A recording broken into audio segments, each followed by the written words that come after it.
Hi guys, it's Val again from Toxic Free. Welcome and thanks for joining me. Can I just start by thanking people that have subscribed and liked and left some comments. I really appreciate it because it means a lot to me, this channel. Obviously it's very important, so I'm really glad that there's some people watching and it's hopefully helping a few people. I want to do a video today on Facebook. Now, a lot of us have relationships over Facebook. As we know, that's the way to go nowadays. And my last relationship, I got a lot of red flags. I should have looked and listened and taken note of them. And it was only afterwards when I found out this man was a pathological, cheating, lying, somatic narcissist, could I then look back on the red flags and think, what the hell was I thinking, as you do.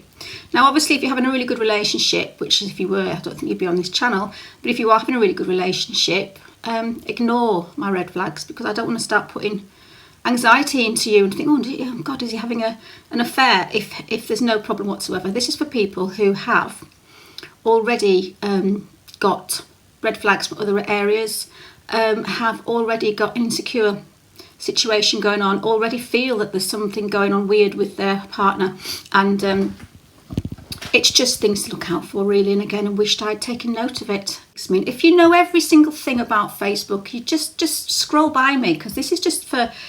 There's a lot of people on Facebook that I talk to and they don't press anything. I ask them to do stuff and they go, oh, I wouldn't know how to do that. And I'm quite amazed, because I am one.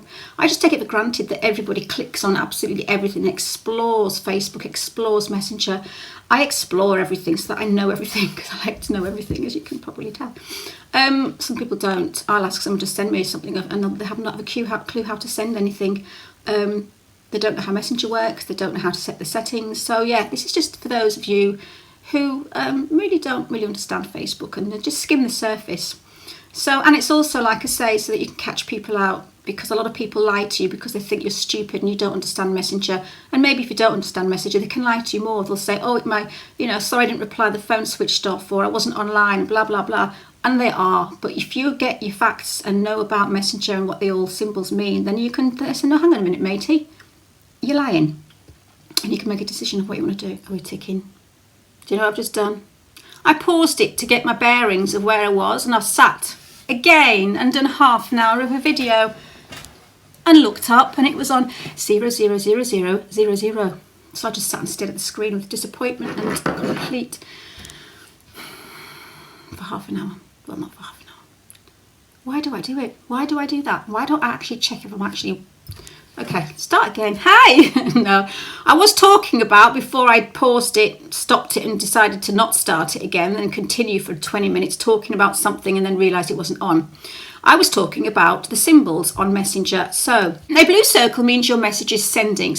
A blue circle with a check means your message has been sent. A filled in blue circle with a check means the message has been delivered, and a small version of your friend's or contact photo will pop up below the message when they've read it. So if you're on a line and you're talking to somebody, and I'm paranoid, and every time you send, it goes bloop, bloop, and their little picture drops down, they are staying on your page. They're giving you the full attention because they're respectful people. If you were talking to somebody who you feel is an absolute knobhead, and they are a knobhead, and you want to know if they're a knobhead, you just see how it works, because they will then go off on another page. You will send, and it will stay the blue circle with a white tick. And their top right will say active, 1 minute ago, 2 minute ago, active, 1 minute. And you sit there like a knob. And then when they finally come back and you say, where have you been? Why didn't you reply? They'll start getting defensive. Now, if they're defensive, that means that they obviously don't give a shit. Because somebody who has to leave you in the middle of a conversation and go away for something will come back and say, I'm really sorry, hon, the phone rang, or I'm really sorry, I had to go on a different page because I've been waiting for a message from my boss about work tomorrow and I had to click onto it. They'll explain to you why they left your page, and they're sorry, and they'll come back and they will give you all the attention. No, the knobhead I was dating was just got defensive with me and just started saying, oh, what the fuck, woman, chill out, what is your problem? You know, I've got a life, I'm not sitting on Facebook all night. And you think, hang on a minute, we're having a conversation, I expect you to sit on Facebook all night. Would you do it on a telephone call? Would you just halfway, hello, yes, anyway, blah, blah, and then just decide to put the telephone on the table and walk away? No, you wouldn't. So don't be a knob. So that's what really pissed me off, is the fact that these people just keep going off onto different pages. And the page that he was always on, when I found out afterwards, when we tallied timetables, me and the girl he was seeing, we realised that we were both being chatted to at the same time, which is very hard for a man to do because it's multitasking. Sorry, all you men out there, I don't mean to be horrible. So again, their little symbol won't keep dropping down. There'll be another page, they'll talk to somebody else, and they'll just be defensive when they get back on your page and shout at you. And again, if they cared about you, they'd come back and say sorry. I just got told that they were in the kitchen, had to go make the tea. I was like, well, making the tea and on active at the same time. If you're active at the same time as making your tea, don't you think you should put our conversation first? I don't know. Oh, you just want to lean through Messenger and throttle the little shits. I'm on form today. So don't take that, basically. Defensiveness, when you ask them why they're not replying to your messages.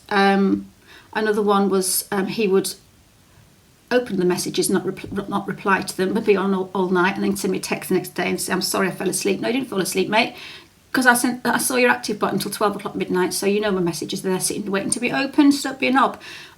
He would then come back at me going, are you stalking me? What the hell's wrong with you, woman? Again, defensive. Again, they're up to something, so don't trust them. If they get defensive with you when you're checking up on them because they've done something to annoy you, they shouldn't be doing it in the first place to annoy you. If I'm talking to somebody and I had to leave for any reason, I would be very apologetic and come back and say, I'm really sorry, I had to leave the conversation for 5 minutes because such and such happened. I would be, if I cared about what they thought about me and if I valued their friendship, I wouldn't want to come back online and get defensive and say, oh, for God's sake, what the hell's your problem? Chill out, man. Because I couldn't do that, because if I did that, then I expect the person on the other side to go naff off. Don't speak to me like that. But no, we're empaths, so we don't say naff off. We just sit there and feel, oops, I've made him angry. It's a hard life being an empath, it really is. So basically, all the red flags that have been thrown at me, I should have taken seriously. I know that now. See, there's been proof.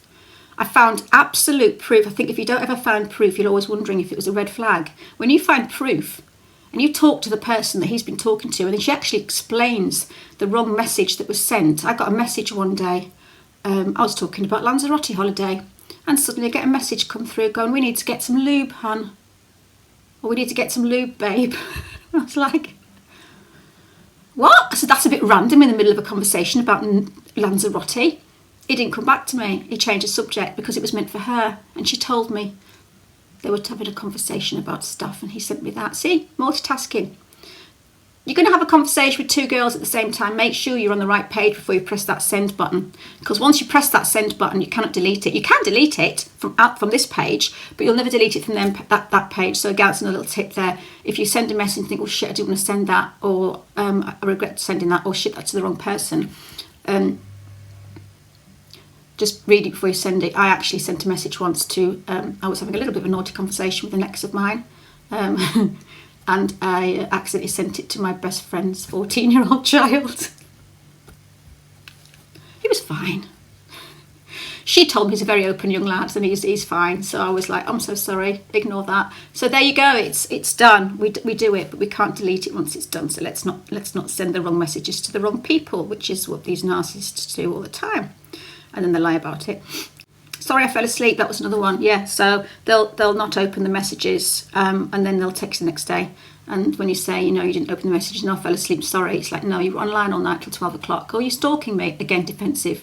So they wouldn't even have to be defensive if they hadn't done the wrong thing in the first place. It's like a chain. They do the wrong thing. You get back at them, and then they've got to be defensive. That's how it works. That's how toxic people work. They do something wrong, you pick them up on it, they get defensive. If a nice person, firstly, wouldn't do anything wrong to you, you wouldn't have to then pick them up on it, and then they wouldn't have to get defensive. So if them 3 things happening, then they're toxic, basically. Don't trust people all the time. Let's not be so trusting. I had a conversation with another friend the other day, actually David DeMars, crazy narcissist ex-girlfriend. I had a little chat to him once, and it was nice, because you know what? You send a message, bloop, the face drops down. You reply, bloop, the face drops down. You reply, bloop. I've never had that. I was amazed. It's like, is that supposed to happen? Because normally you send a message and you sit there like a knobhead for half an hour looking at the little blue circle with the white dot in it, white tick in it. So no.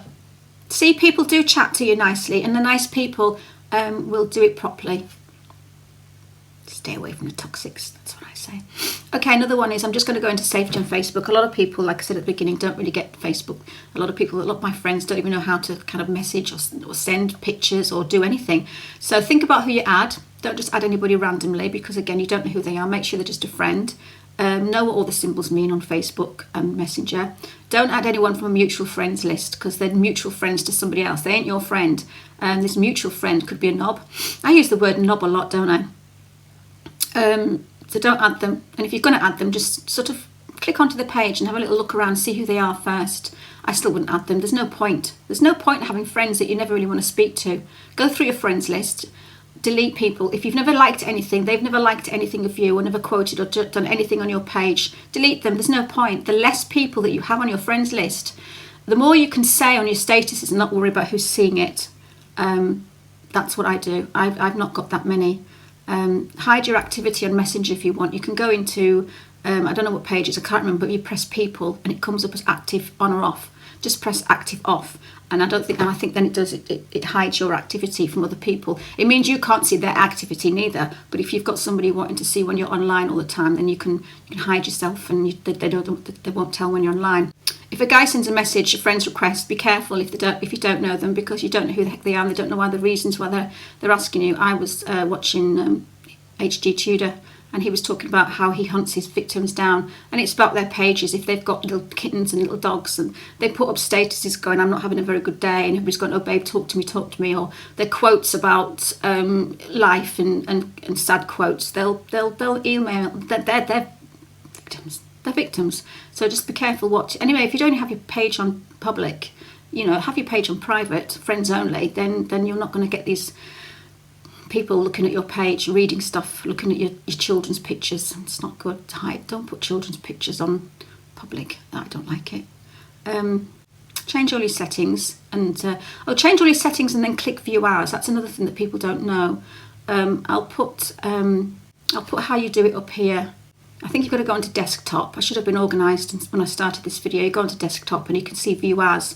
You can view as public, or you can put an absolute name in it. So what I'll do is, while I'm talking now, I'll have I'll put the image up. So view as means that you can see it as a person sees it. So if John Bloggs is the psycho that you're trying to avoid, put your view as and put John Bloggs' name in, and then you will see it as John Bloggs or psychopath. Don't put the word psychopath in, because that ain't going to work. But if you put John Bloggs in, if that's his name, if it's not his name, don't put that in. Put his name in, and you should see what he sees, and then you can actually check, or you can just put the public. But that's a good way of having to exactly know what people see on your page. Don't put check your about. Take your telephone number off. Just try and hide that. You can edit that and put that to you only, or whatever. Don't have a telephone number on your page. Don't have anything on that's going to kind of, if you've got someone that's stalking you, or like an ex-husband that wants to keep an eye on you, just hide everything. You don't need it out there anyway. Your friends know your telephone number. You don't need to put it on Facebook. Report anything suspicious or aggressive or threatening behaviour. Facebook will review it, and if it violates the rules, they'll remove it, and your details will remain confidential. That's another thing I read. Don't check in anywhere. If you're having problems with somebody, and you know that somebody's, your husband's, comes around when you're not in or whatever, don't put you're checking into the airport, or you're at Costa coffee shop having a coffee, the check-in where the map comes up and the little thing where you are. Don't check in, because there's no point in letting people know. And if you're going on holiday, don't advertise it as well. It's nice to advertise your holiday, that you're going away, and you can boast that you're going to somewhere nice, but if you've got someone who's trolling you, think about it. Is it worth it? Is it worth showing off to have somebody know where you are and know that you're not at home? There we go. I think that covers it all. If I remember anything else while I'm editing, I'll just kind of stick it up in some text. So just stay safe on Facebook. Scroll through everything. Go in your privacy settings. Go and change everything to you only, to friends. Make sure that you hide your friends. Make sure that if someone's being an absolute dick and not speaking or not replying to you quick enough, and on other sites, my ex was probably watching porn or something at the same time. You're not interested. He wasn't interested. I know that now. I know now that he was not interested in me whatsoever. I was just supply to him. He was a somatic. I was one of 4 people. Well, actually, no, I can't say 4 people. I was 3 people on a sex site, so that could be 100 people. I don't know. He didn't give a shit about me, and you can tell that in his responses to me. No respect. What the fuck's wrong with you, woman? Excuse my language. You know, chill out. You don't speak to people like that. And I know that now. And I'm starting to put my boundaries up and value myself a little bit more. And I think that's all we do. If someone speaks to you like that, you need to have it right out with them there and then and say, excuse me, do not speak to me like that. But we're too kind and too polite to actually come back and say it because we're scared of losing them. So why would we want someone like that in our lives anyway? Who starts going, what the hell's wrong with you, woman? Chill out. Are you stalking me? It just drives me crazy. I'm learning so much. And what I learn, I want to pass on. This video is quite a simple video. It's not in depth. It's not absolute, anything mind-blowingly amazing facts. It's just about Facebook. Very simple. That's all I'm here for, just to help. The tiniest little details in life, if there can be a big deal. It's like I did another one about helping you to find messages.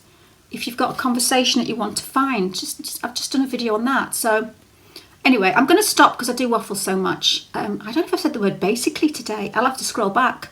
I say the word basically so much. Basically this, basically that. It's ridiculous. So I apologise for the word basically. And if I've said it on here, I'll just put a bleep. So listen, guys, I'll be doing my next video. I'm going to do on narcissism. And it's basically through my eyes. There's a lot of videos on narcissism on YouTube. But I just want to do it through my eyes and through my experience, because you can find all the ins and outs of it on other sites. But anyway, I'm going to shut up. Listen, stay safe. Thanks for subscribing and liking. If you see anything that you think is worth sharing, that's it. Just send it to somebody or something, because I want this channel to work this time. My last one, I didn't really put a lot of attention into it, and my ex found it. And I also started to toggle with all the settings and messed it all up.